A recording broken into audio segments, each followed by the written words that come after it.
شبوهنگ در تلویزیون خطلون. زمین و آسمانی من توی مادر توی مادر. متاسفانه یا خوشبختانه ولی امسال که شما با ما هستید فکر میکنم به قول خوب ما به حقیقت تبدیل شد. تا خیره به سر کرده شعر بچه خطلانه.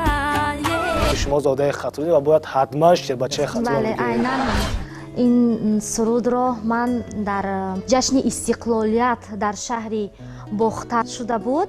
دو خصلت بد رو بگویید که شما بد نبینید و دو خصلت خوب رو بگویید که شما دوست می‌دارید. در این دنیا که بی‌رحمی و بی‌مهریست بنیاده. نصیبه لطیف زاد یا از روی خودش یا مجبوری برای ما برای شما یک ترانه نوترینی که در آغاز برنامه با شما وعده داده بودیم به سرایان شبوهنگ در تلویزیون خطلون.